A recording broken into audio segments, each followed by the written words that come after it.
Hola alumnos y alumnas, mi nombre es Guillermo Moscatelli y vamos a desarrollar el seminario número 10 correspondiente a eritrocitos y a hierro. Los eritrocitos carecen de núcleo y de sistemas intracelulares de membrana, son el 10% del volumen celular total del organismo y una de sus principales funciones es la de transportar la hemoglobina, ya que a través de la hemoglobina van a transportar y liberar el oxígeno y el dióxido de carbono. El eritrocito utiliza la glucosa para obtener energía, ya que carece de reservas de glucógeno. El glóbulo rojo tiene una vida media aproximada de 120 días, dado que en cuanto pierda ya la flexibilidad de la membrana, va a ser secuestrado por los capilares esplénicos, en donde se destruye a las células envejecidas gracias a la acción de los macrófagos. El volumen de los glóbulos rojos, que denominamos volumen corpuscular medio, es de aproximadamente de 85 a 95 micrones cúbicos. ¿Por qué nos preguntamos para qué tenemos eritrocitos?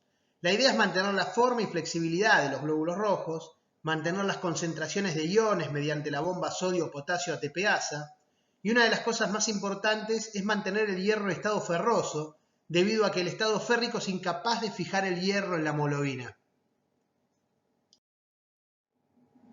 La membrana del eritrocito posee un 40% de lípidos, de los cuales el 95% está representado por colesterol y fosfolípidos, de los cuales dependen la flexibilidad. Como el eritrocito carece de sistemas de endomembranas, no puede resintetizarlos, por lo que requiere del intercambio permanente con lípidos del plasma a través de una enzima que es la LCAT y del sistema del glutatión para evitar la oxidación de los mismos. Los fosfolípidos primarios son la fosfatidilcolina, que es el 28% del total de los fosfolípidos, fosfatidilietalonamina, que es el 27%, esfingomielina, 26%, fosfatidilserina, que es el 13%, y en menor cuantía el fosfatidilinositol.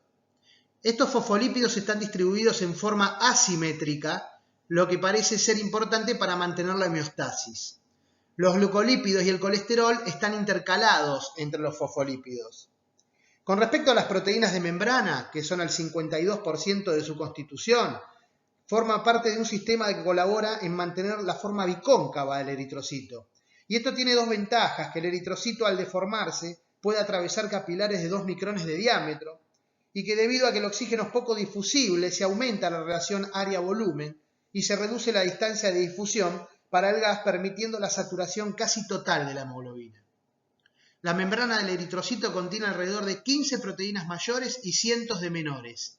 Hay estudios proteómicos del eritrocito que encontraron que de 527 proteínas, alrededor de 340 están asociadas con la membrana.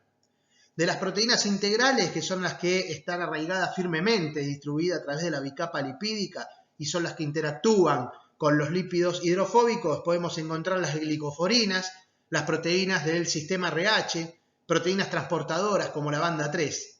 Y las proteínas periféricas, que están asociadas de manera más lábil, estas interactúan con las proteínas integrales o los lípidos que recubren la membrana, pero no penetran dentro de la bicapa y solo se relacionan con la cara citoplasmática.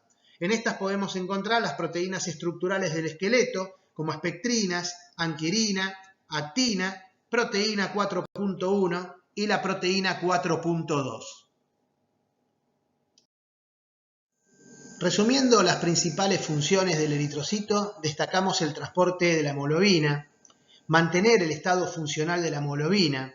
Por ejemplo, la metahemoglobina puede fijar oxígeno, lo que no puede es liberarlo y por eso no sirve para el transporte. De ahí la importancia de la hemoglobina. Regular la afinidad de la hemoglobina por el oxígeno, por ejemplo, a través del 2,3-difosfoglicerato intraeritrocitario, que cuando aumenta disminuye la afinidad de la hemoglobina por el oxígeno. El transporte de dióxido de carbono, y aquí donde tiene importancia la anhidrasa carbónica, ya que existen varias formas de transporte de dióxido de carbono. En forma disuelta, como el oxígeno, que es poca cantidad, en forma combinada con compuestos carbamínicos al combinarse con los grupos aminoterminales de la hemoglobina.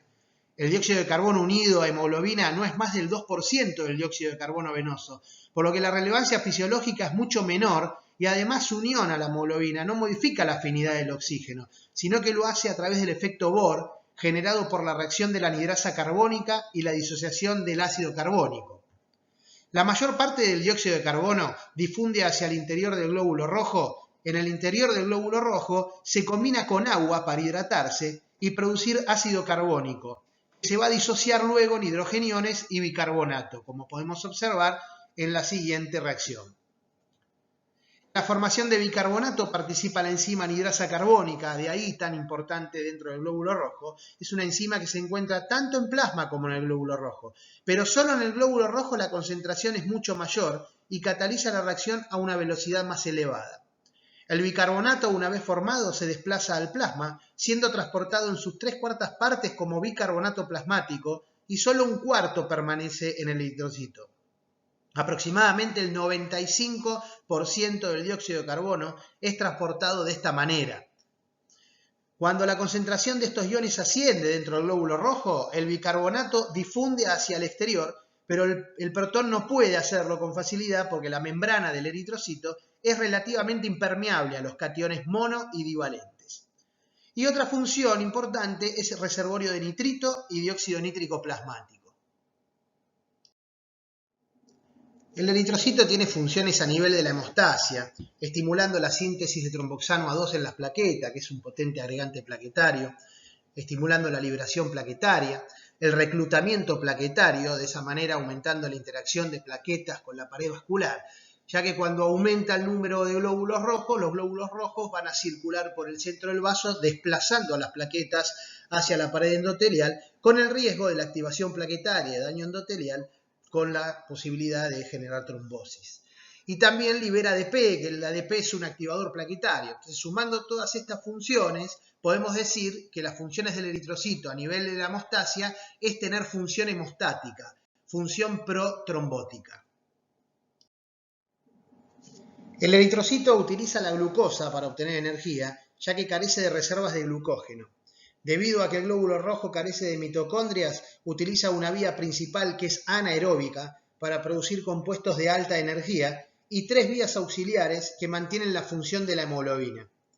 Estas vías son fundamentales para el transporte de oxígeno y para la viabilidad de los glóbulos rojos en circulación. La ganancia neta de ATP proporciona fosfato de alta energía para el mantenimiento de la forma, flexibilidad del eritrocito y de los lípidos de membrana. También provee energía a las bombas metabólicas que controlan el flujo de sodio y potasio.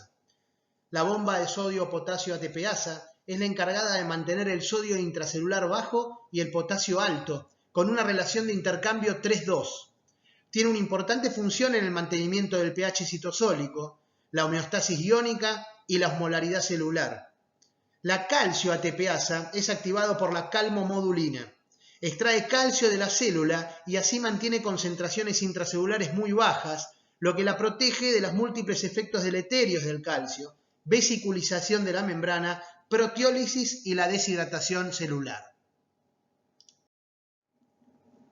El glóbulo rojo utiliza el 90% de la glucosa, suministrando la energía esencial para el mantenimiento de la membrana. En la metabolización de una molécula de glucosa a lactato se consumen 2 moléculas de ATP durante la etapa exosa de la vía, pero se generan 3 a 4 moléculas de ATP a nivel de triosas.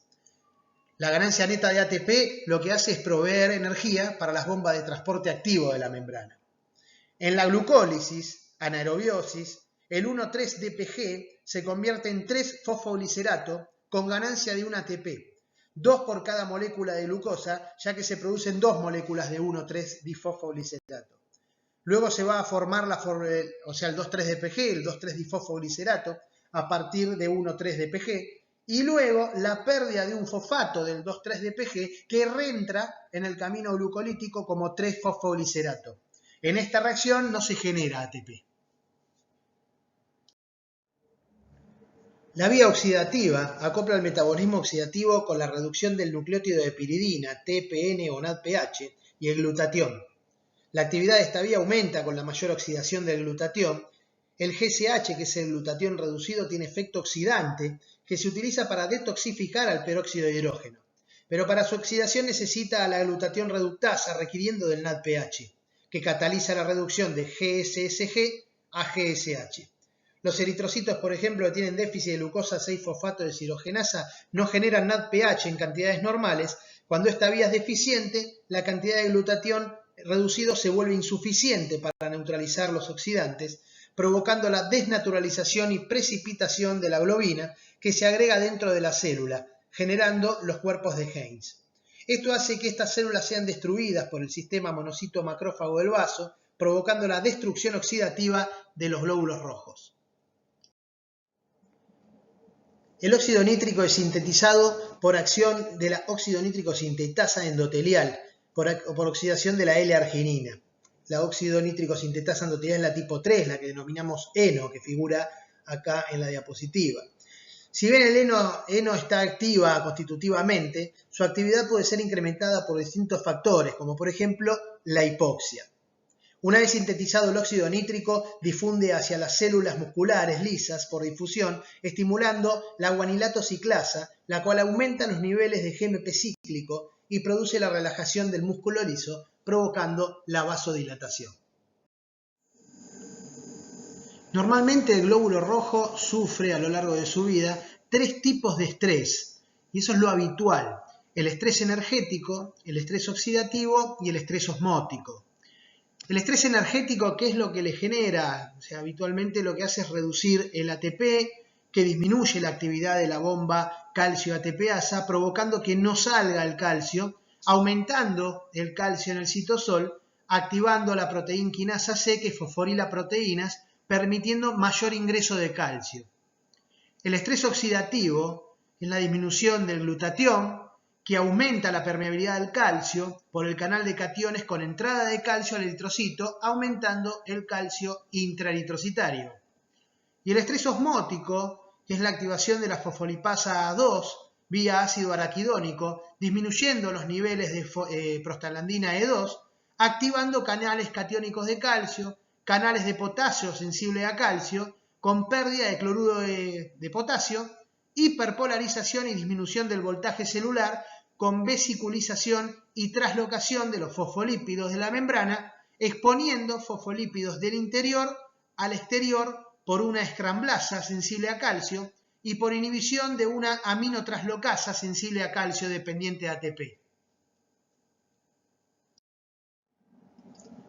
Todo esto es lo que sufre el glóbulo rojo normalmente a lo largo de su vida media. La eriptosis es un mecanismo de muerte programada, es un proceso predeterminado genéticamente, que sí o sí le va a ocurrir, donde el glóbulo rojo comienza a tener dificultad para afrontar estos tipos de estrés que acabamos de mencionar. Comienza a tener dificultad para formar ATP, aumenta el calcio intracelular porque no lo puede controlar, pierde potasio, incorpora sodio y agua y de esa manera altera el citoesqueleto.